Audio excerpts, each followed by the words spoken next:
وہ بار بار اس چیز کا مختلف آرٹیکلز میں، اخبارات میں اور اپنی کتابوں میں تسلیم کر چکے ہیں کہ ہم نے کس کس طریقے سے مداخلت کی. یہ جو کیسز کورٹس میں گئے ہیں، 4-5 تو کیسز ہیں. اصغر خان کیس سے لے کے پیچھے نہ جائیں چونکہ لمبی ہسٹری ہے، لیکن اصغر خان کیس سے آپ لے کے آتے جائیں تو کہیں کیس جو ہیں وہ تو بالکل غائب کر دیے گئے، اور کہیں آپ کے سامنے ہیں جس میں واضح طور پہ فوج کی طرف سے مداخلت کی جاتی رہی گورنمنٹس کو بنانے اور بگاڑنے کے سلسلے میں. اور اس میں یہ ریسنٹلی جتنی حکومتیں بنی اور بگڑی ہیں اس میں نواز شریف کی ہو، بے نظیر کی ہو، یا اس کے بعد کے جو واقعات ہیں اس میں ظاہرہ ایک رول ہے. تو یہ کہہ لینا کہ نہیں جی ہم تو بالکل معصوم ہیں، ہم پہ الزام لگا رہے ہیں، یہ غلط سٹیٹمنٹ ہے. درست سٹیٹمنٹ یہ ہے کہ ہم اس نتیجے پہ پہنچے ہیں کہ فوج کی جو مداخلت ہے وہ کانٹر پروڈکٹیو ہے اور آؤٹ آف دیئر جورسڈکشن ہے، آؤٹ آف دیئر لمیٹیشنز ہے، اور اس کو ختم کرنے کے لیے ہم یہ اقدامات کر رہے ہیں کہ آئندہ فوج جو ہے وہ اس طرح کے کسی معاملے میں مداخلت نہیں کرے گی. تو اس پہ الزامات جو ہیں وہ تراشی کا عمل جو ہے وہ بھی بند کر دیا جائے. تو میں سمجھتا ہوں کہ وہ درست راستہ ہوگا. بالکل ٹھیک. لیکن سر ایک چیز اور ہم یہاں پہ بات کرنا چاہیں گے ایکسٹریمزم کی، جو ہم نے پاکستان میں بہت زیادہ بڑھتی ہوئی دیکھی ہے، اور اس میں اس سے ہماری فوج بھی میرا خیال ہے محفوظ نہیں ہے، ہمارے لائرز بھی نہیں ہے، کیونکہ ممتاز قادری کا کیس ہمارے سامنے ہے کہ کس طرح سے جو لائرز انہوں نے وکلا یعنی جو تھے یہاں پہ، انہوں نے کس طرح سے اس کا ساتھ دیا اور اس کے لیے پھول پھینکے، نعرے لگائے. تو یہ چیز سر کیوں ایک طرح سے بڑھتی چلی جا رہی ہے، اور وہ بھی پڑھے لکھے لوگوں میں؟ یہ نہیں کہ کوئی مدرسہ چھاپ آ رہے ہیں وہ ہے، لیکن جو پڑھے لکھے ہیں ان میں بھی ہمیں ایک خاص قسم کی نفرت کسی بھی دوسرے مذہب کے لیے، اور ایک جنون کہ اپنے مذہب کے لیے ایک خاص قسم کا جنون، اور وہ بھی ایسا کہ ہم اپنے ہی لوگوں کو جو ہے وہ بعض دفعہ کہہ دیتے ہیں کہ جی یہ مسلمان نہیں ہے اور انہیں نکال دیا جائے، مار دیا جائے، یہ کر جائے. یہ چیزیں جو ہیں یہ اب پڑھے لکھے لوگوں تک پہنچ چکا ہے یہ زہر. نہیں، پہلی بات یہ ہے کہ مجھے یہ جو لفظ پڑھا لکھا ہے نا اس پہ اعتراض ہے اور اس کو ری ڈیفائن کرنے کی ضرورت ہے. چونکہ پاکستان میں سنس جنرل ضیاء الحق 1980 کے بعد جس طرح کا وہاں پہ ماحول کریٹ کر دیا گیا اسکولوں میں، کالجز میں اور یونیورسٹیز کے اندر، اس میں جو لوگ پڑھ لکھ کے باہر آتے ہیں ان کو پڑھا لکھا کہنا میں سمجھتا ہوں کہ اس لفظ کا جو مفہوم ہے اور جو اس کا اصل مقصد ہے اس سے یہ متصادم ہے. پڑھا لکھا کا مطلب یہ ہوتا ہے کہ آپ ایک ایسی سوسائٹی کے اندر جو ہے وہ ہوتے ہیں جس میں کہ آپ ایک انسٹیٹیوشن کے اندر بیٹھے ہوئے ہیں، ایک انسٹیٹیوشن کے اندر، اس میں آپ کو سوچنے کی آزادی ہونی چاہیے اور جو کچھ آپ سوچ رہے ہیں اس کو ایکسپریس کرنے کی آزادی ہونی چاہیے. میں آپ کو ایک چھوٹی مثال دیتا ہوں کہ فار ایگزامپل آپ ایک کلاس روم میں بیٹھے ہوئے ہیں جس میں فلسفہ ہے یا انگلش کی کلاس ہے یا اردو ادب کی کلاس ہے یا کسی چیز کی کلاس ہے، تو اس میں اگر اسٹوڈنٹ کو یہ اختیار نہیں ہے کہ اس کو سوچنے کی آزادی ہو کہ یہ بات ایسے نہیں ایسے ہے ایک، اور پھر اس آزادی کو ایکسپریس کرنے کی آزادی ہو کہ جی میں سوچتا ہوں کہ یہ پروفیسر صاحب آپ جو فرما رہے ہیں یہ بات نہیں بلکہ میری رائے میں یہ بات ہے، تو اس پہ اس کو ڈسکشن کی آزادی ہو، تو پھر اس کو کہتے ہیں علم اور پڑھا لکھا کہ بندہ جو ہے وہ ایکسچینج آف آئیڈیاز کرتا ہے. آپ اگر یونیورسٹی اسٹوڈنٹ کو پی ایچ ڈی لیول پہ پرائمری اسکول کے بچے کی طرح بٹھا کے تو صرف لیکچر دیں اپنا لکھا ہوا، اور اس کو نہ سوچنے کی آزادی ہو، نہ ری ایکشن کی آزادی ہو، نہ ایکسپریشن کی آزادی ہو، تو وہ ظاہر سیکھ کچھ نہیں رہا ہے. آپ اس کے دماغ کو ایک خاص قسم کے سانچے میں ڈال رہے ہیں جس کو آپ ایک ٹریننگ تو کہہ سکتے ہیں، لیکن یہ علمی طور پہ اس کے لیے کوئی سود مند چیز نہیں ہے. ہماری جو یونیورسٹیز اور کالجز ہیں ان کے اندر ٹریننگ ضرور دی جاتی ہے کہ اس کو جی انجینئر بنا دو، اس کو پلمبر بنا دو، اس کو فارماسسٹ بنا دو، اس کو سائیکالوجسٹ بنا دو، وہ بن جاتے ہیں، اس کی اے بی سی چلو ان کو پڑھا دی جاتی ہے. لیکن ان کے جو علم کی سطح ہے وہ میں سمجھتا ہوں کہ وہ اگر ان کو پیدائشی طور پہ نیچرلی چھوڑ دیا جائے تو وہ زیادہ بہتر ہوتی. چونکہ ان کو جو کچھ آپ پڑھا رہے ہیں اس کا اس دنیا سے تعلق ہی کوئی نہیں ہے. پہلی بات یہ ہے کہ 80% تو آپ اگلے جان کی تعلیم دے رہے ہیں، اور وہ بھی ایک ایسی تعلیم جس پہ کوشچن اٹھانے کی اجازت ہی نہیں ہے. مثلا میں آپ کو ایک مثال دیتا ہوں، پچھلے دنوں سوشل میڈیا پہ اس طرح کے بہت سارے ایشوز لوگ ڈسکس کر رہے تھے جو لوگوں کے تضادات ہیں کہ بھائی یہ اگلے جان میں ایسے ہے تو یہاں کیسے ہے، یہ سوال ہیں. اور وہ سوال ڈیفینیٹلی ایسے ہیں کہ جو اب ایک ایسے اسکول کے اندر یا ایسی یونیورسٹی میں جہاں آپ ڈسکس نہیں کر سکتے، جہاں جبر کا ایک رواج ہے، تو وہاں لوگ جو ہیں وہ صرف کنفیوژن لے کے باہر نکلتے. تو میں سمجھتا ہوں کہ یہ جو ایکسٹریمزم ہے جس کو آپ کہتی ہیں، یہ ایک مقدس سچائی کے طور پہ، ایک سیکرڈ ٹروتھ کے طور پہ لوگوں کے ذہنوں میں گھسیڑ دیا گیا، زبردستی امپوسٹ، مسلط کر دیا گیا. اور اس کے نتیجے میں یہ قادری ٹائپ لوگ یا وہ جو ہمارے پشاور میں یونیورسٹی میں جو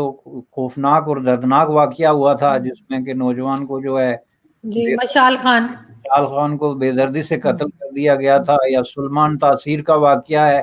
یا ایسے لاکھوں واقعے ہیں جو دن بہر ہوتے ہیں لیکن ان کو کوئی رپورٹ نہیں کرتا، چونکہ اس میں ہراسمنٹ اس کے مختلف جو سطحیں ہیں جس پہ لوگ اس کو ایکسرسائز کرتے ہیں. دیکھیں اس میں بات یہ ہوتی ہے کہ جو اکثریت کی سچائی ہوتی ہے اس کو اقلیت پہ جب آپ مسلط کریں گے، اب یہ جو کچھ آپ لوگوں نے اکثریت کی سچائی بنا کے رکھ دی ہے، یہ اسلامک ایکسٹریمزم.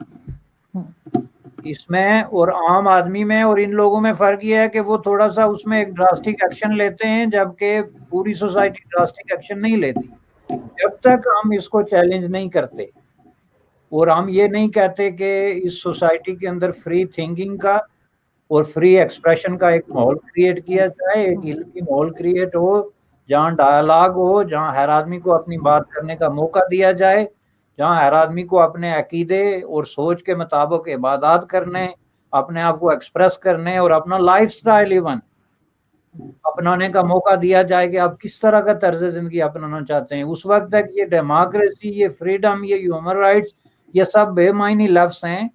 اور یہ لوگوں کو بیوقوف بنانے کے مترادف ہیں. یہی وجہ ہے کہ آپ نے پوچھا جی یہ کیوں ہو رہا ہے، تو میں سمجھتا ہوں کہ جب تک آپ اس کور کو ٹچ نہیں کریں گے اس وقت تک یہ ایکسٹریمزم جو ہے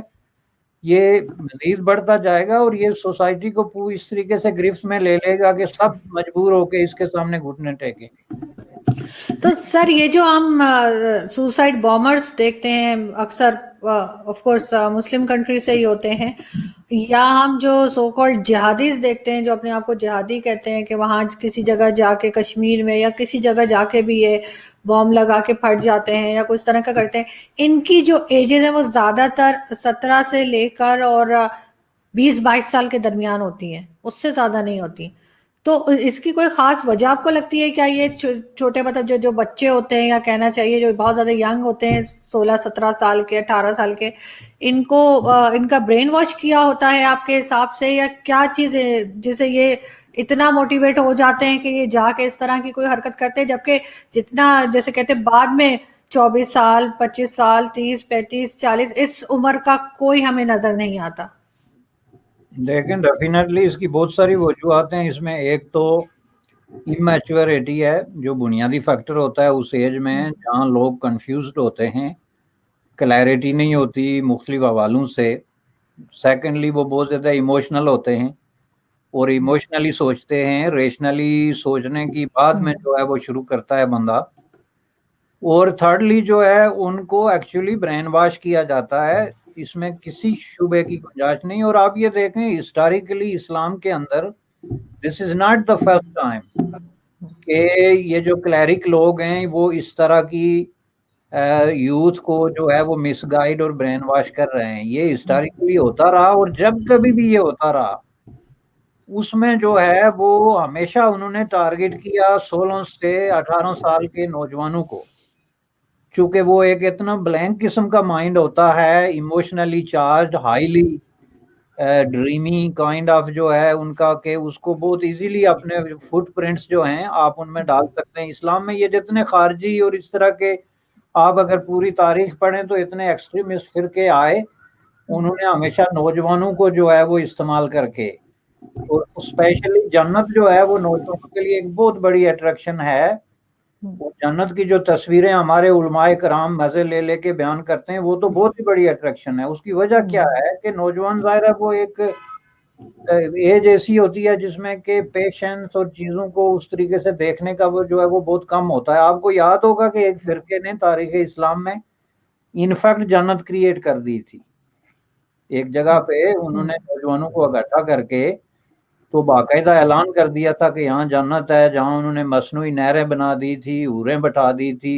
اور ان کو نشے میں مبتلا کر کے تو یہ باور کراتے تھے کہ یہ جناب آپ جو ہے وہ جنت میں رہتے ہیں. تو ایگزیکٹلی اس کا ریپلیکا آپ کہہ سکتے ہیں جو انہوں نے کیا، کہ یہ جو بچوں کو افغانستان یا کشمیر میں جو ہے وہ مروانے کے لیے بھیجا.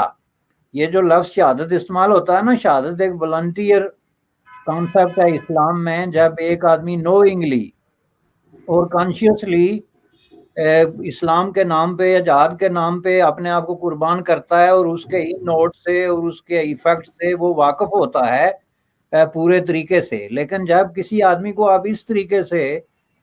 برین واش کر کے تو بھیجتے ہیں اور مرواتے ہیں، تو اس کی قبر پہ شہادت کے جو ہے آپ کتبے لگاتے ہیں، تو یہ بہت بڑا فراڈ ہے. اس کو آپ شہادت نہیں کہہ سکتے، چونکہ وہ تو آپ نے بندے سے خودکشی کرائی جو اسلام میں حرام ہے. اور اس میں بہت سارے علماء کرام پہلے سے فتوے دے چکے ہوئے ہیں تاریخ میں کہ اس طرح کا کوئی عمل جو ہوتا ہے جس میں ان والنٹیئر قسم کا ایکٹ ہو، اس کو آپ اس طرح شہادت نہیں کہہ سکتے. تو یہ جو کشمیر اور افغانستان میں لوگوں کو اتنے بڑے پیمانے پہ نوجوان نسل کو مروایا گیا، ان کی زندگی بے معنی قسم کے کاز پہ جو ہے وہ ختم کرا دی گئی، اور پھر اس کے نام پہ سے ہستیں ہو رہی ہیں، چندے ہو رہے ہیں، قبریں بن رہی ہیں، قبر پرستیاں ہو رہی ہیں، برسیاں بن رہی ہیں. یہ سب فراڈ، دھوکے اور ایک طرح کی جو ہے وہ سلسلہ ہے بے حسی کا جو جاری ہے، ایز اٹ از جاری ہے. یہ سارے لان تان کے باوجود اور انٹرنیشنل ریزولوشنز اور انٹرنیشنل پریشر کے باوجود آپ یہ دیکھیں کہ پاکستان میں سوسائٹی کا ایک سیگمنٹ آج بھی پورے طریقے سے اس پروسیس میں جو ہے وہ لگا ہوا ہے. سر ہم نے کسی دوسرے اسلامک کنٹری میں یہ چیز نہیں دیکھی جو پاکستان میں ہے کہ دوسرے مذہب سے نفرت یہاں پہ سکھائی جاتی ہے. باقی کنٹریز بھی تو ہیں جو اسلامک اسٹیٹس ہیں، وہاں پہ تو میں نے کبھی نہیں سنا کہ وہ کسی دوسرے مذہب سے نفرت سکھاتے ہوں. یہ صرف پاکستان میں ہی کیوں ہوتا ہے؟ اس کی ایک بڑی وجہ تو یہ ہے کہ پاکستان میں دیکھیں بنیادی طور پہ جو اسلام پہ اجارہ داری جو ہے وہ کلیرکس اور ملائیت کی ہے، جو اسلام کو توڑ موڑ کے تو صرف اس شکل میں پیش کرتے ہیں جس سے ان کو معاشی فائدہ ہوتا ہے. اس کی نسبت جو دوسرے کنٹریز ہیں ان میں تو یہ بھی موجود ہے. یہ بات نہیں کہ آپ نے نہیں سنی، لیکن اس میں بھی مصر ہے، شام ہے، بہت سارے ایسے ملک ہیں جن میں ہسٹوریکلی اس طرح کے ایکسٹریمسٹ گروپ جو ہیں. بلکہ یہ میں آپ کو بتا دوں کہ ایکسٹریمزم میں ایک بڑا جو کنٹریبیوشن ہے فکری قسم کا انٹلیکچوئل کنٹریبیوشن، وہ وہیں سے آیا ہے. بہت سارے ان کے جو فنڈامنٹلسٹ پرانے رائٹرز ہیں انہوں نے اس کا انپٹ دیا ہے. وہاں پہ یہ مسلم برادرہڈ جو اخوان المسلمین پہلی اسلامی دنیا میں پہلی فنڈامنٹلسٹ آرگنائزیشن جو ہے وہ وہیں پہ بنی، اور اس کی پھر مختلف برانچیں جو ہیں وہ انٹرنیشنلی پھیلی ہیں. لیکن پاکستان میں چونکہ بنیادی طور پہ سوسائٹی جو ہے وہ بہت بڑے ظلم اور ناانصافی کا شکار ہے. وہاں پہ بہت بڑی غربت ہے، طبقاتی تقسیم ہے، لوگوں پہ ظلم ہوتے ہیں. وہاں پہ جو پریویلیج کلاس ہے اس کو کوئی پرواہ نہیں کہ عام آدمی جو ہے اس کے ساتھ کیا ہو رہا ہے. جو سڑکوں پہ پڑے ہیں، جو عدالتوں کے سامنے 40 سال سے اپنے مقدموں کے فیصلے کے انتظار میں مر رہے ہیں تو مر رہے ہیں. کوئی ہاسپٹل کی راہداریوں میں ایڑیاں رگڑ رہے ہیں تو رگڑ رہے ہیں، اس کی کسی کو پرواہ نہیں. تو یہ جو انجسٹس ہے یہ پھر ایک فیول دیتا ہے سوسائٹی کے اندر اس طرح کی جو ہے وہ. اس کا مطلب یہ ہرگز نہیں ہے کہ injustice is a justification for Islamic terrorism,